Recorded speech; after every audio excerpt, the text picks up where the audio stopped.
All right, so Dan Slott has been writing this new comic book series called Tony Stark Iron Man.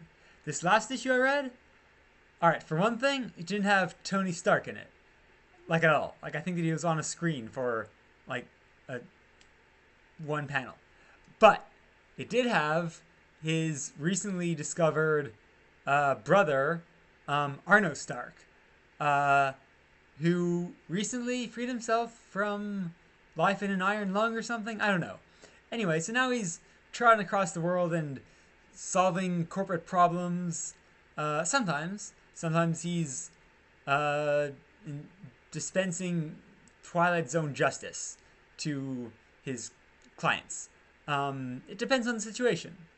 And in this particular situation, he decided to let a bunch of futuristic farmers get eaten by the brainless cows they'd bred to alleviate the guilt of consuming sentient beings.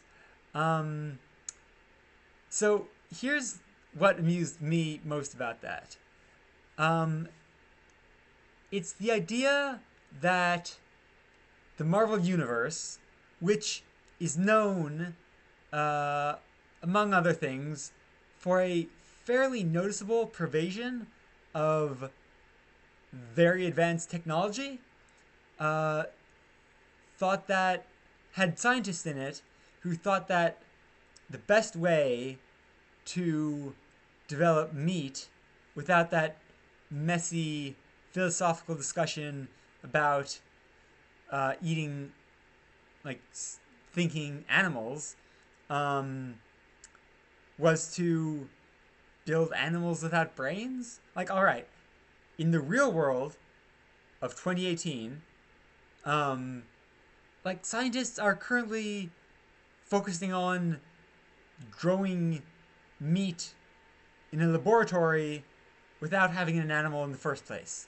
You know, uh, like I'm sure that some of like Reed Richards' classmates could do something like that. But no, these farmers, they want to keep farming, man. They want something to farm, and I'm thinking that they don't really care about uh, selling meat to people who don't like eating things with minds.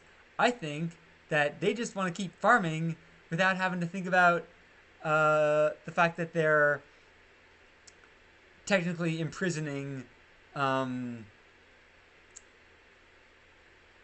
creatures of free will. They want that old school farmer life without the guilt, and they thought, hey man, let's just take out the brains. And if you want to know what that looks like, let's see, I should landscape view or whatever. Yeah, no, it looks like wait, looks like that. But tasty, and let's be honest, they don't look that much worse than regular cows, and you're generally not eating the face, at least in I don't know North America. I think. Um, I think there's some cultures that eat faces. Um, like, but like if you're a tourist, they'll just give you the cheek. That's what I've heard. I don't know. I'm not particularly interested in eating faces at the moment. Sucking faces, on the other hand, yeah, I'll get back to you on that.